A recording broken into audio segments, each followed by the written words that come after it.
Welcome to Facts TV News, where everything is true. Harry Dog, Dudus ex-lieutenant, shot dead in West Kingston. Harry McLeod, the reputed ex-lieutenant of former Tivoli Gardens Dan, Christopher Dudus Coke, was killed along Darling Street in the vicinity of Coronation Market in western Kingston on Sunday morning. McLeod was 51 years old. Reports are that about 7:50 a.m., McLeod, widely known as Harry Dog, who was a laborer of Tivoli Gardens, was standing along the roadway when a silver motor car with several men aboard drove up. The men opened gunfire on McLeod before making good escape. McLeod was assisted to the hospital, where he was pronounced dead on arrival. Some 5 years ago, McLeod was acquitted of several criminal charges, including larceny, receiving a stolen motor vehicle, and forgery in the corporate area resident magistrate court. The charges against McLeod arose after the vehicle in question was allegedly found in Tivoli Gardens with some 4,000 rounds of ammunition in it during the May 2010 operation to apprehend Coke, who was then wanted in the United States on drugs and gun running charges. The vehicle, with McLeod's document in it, was allegedly found in front of Coke's presidential clique office. That acquittal came 2 years after McLeod was freed of an illegal possession of ammunition charge after 42 rounds of ammunition were allegedly found in his Oxford Road, New Kingston apartment when he was held in 2011. McLeod has also been arrested several other times after the police listed him as a major person of interest in relation to crimes that were committed in the Kingston Western Police Division. Bunting calls on Holness to break silence on current crime wave. The People's National Party has charged that Prime Minister Andrew Holness has remained silent while the country is swept up in a wave of violent crime, in particular murder, over the past 2 weeks. The parliamentarian opposition, through its spokesman on national security Peter Bunting, stated that Sunday's savage murder of Andrea Lowe Garwood while she attended church in Falmouth Trelawney is the latest disturbing incident over the past 14 days. Bunting has also highlighted a number of incidents which he noted occurred in the month of January. These include 24 people murdered in one weekend, 113 persons murdered in January 2021, 5 homeless people killed while a curfew was enforced in the capital city, virtually open warfare occurring in the streets of Kingston and southern St. Andrew over the last week as gunmen roam freely, a narcotics trafficking plane crash lands in Rocky Point, Clarendon, and its pilots and cargo disappear without a trace. According to the PNP, Holness must state what lawful measures are being taken to address the current crime waves so that citizens can be reassured of some modicum of safety, even if they cannot sleep with their windows and doors open. The Prime Minister came to office on a promise to fix the crime problem and must therefore be held to account for the non-performance of his administration in this area, Bunting said.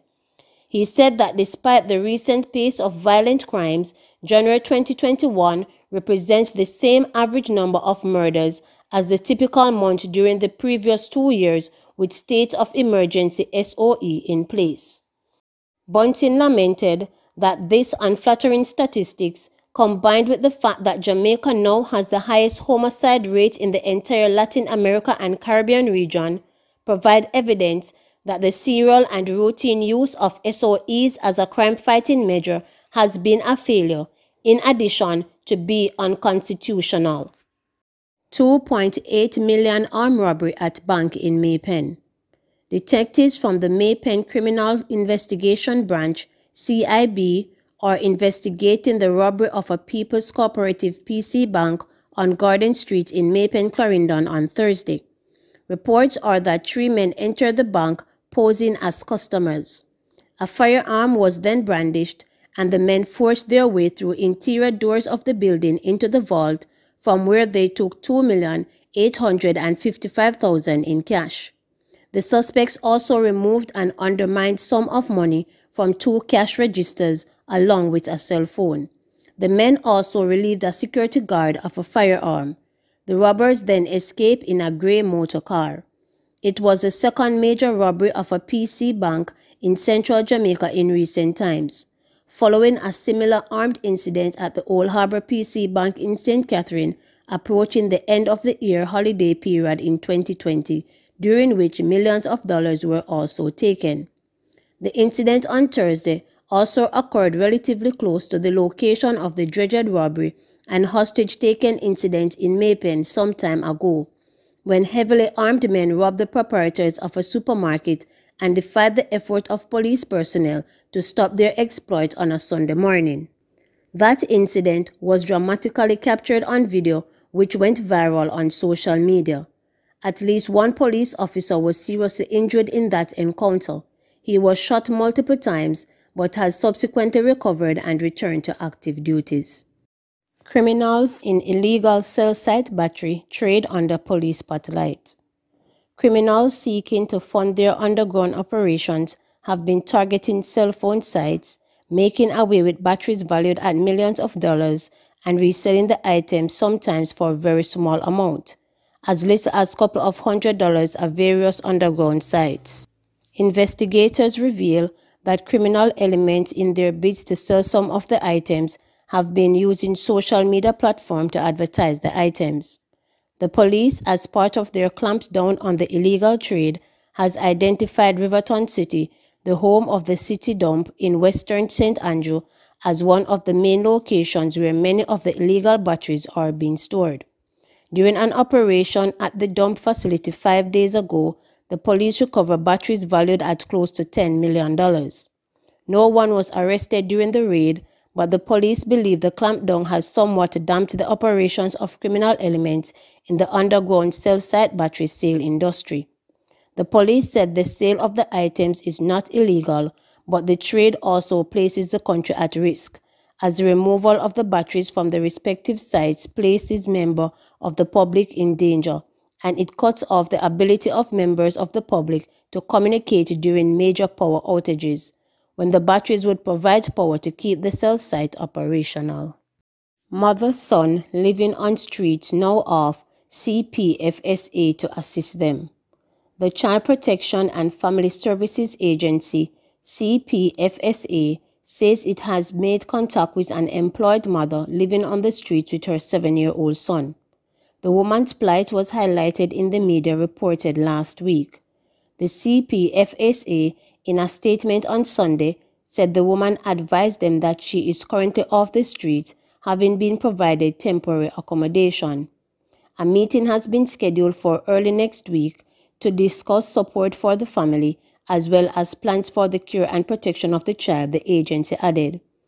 Meanwhile, parents who are experiencing difficulties in caring for their children are being encouraged by CPFSA to make contact with them or visit any of their parish offices across the island. Additionally, the agency is reminding persons to report known or suspected cases of child endangerment, neglect and abuse to the National Children's Registry (NCR) at 888-PROTECT, that's 888-776-8328, 876-822-7031, WhatsApp or text 876-878-2882, or email report@childprotection.gov.gm. 2 more COVID-19 deaths, 126 new cases in 24 hours. The Ministry of Health and Wellness has announced the recording of 2 new COVID-19 related deaths locally over a 24-hour period up to Saturday afternoon. The deceased are an 86-year-old male from Trelawney and a 78-year-old female from the corporate area. The ministry, in advising of 126 new cases of the virus over the same 24 period, said the batch brought the total number of confirmed positive cases nationally to 15,653. The new cases include 45 males and 80 females, with the sex being under investigation in respect to 1 case. The ages among the new cases ranges from 1 year to 92 years. Manchester, 23, Kingston and St. Andrew 22, and St. Catherine with 18 were out front among the parishes in terms of the new case count. Over the 24-hour period, a total of 1,281 samples were tested, the ministry reported, and recoveries have increased, with 39 cases being recorded over the one-day period. The ministry also reported that of 95 persons now hospitalized with the virus, 6 are classified as being moderately ill, while 8 are classified as being critically ill. Please remember to subscribe, like, share, and click the notification bell for daily updates.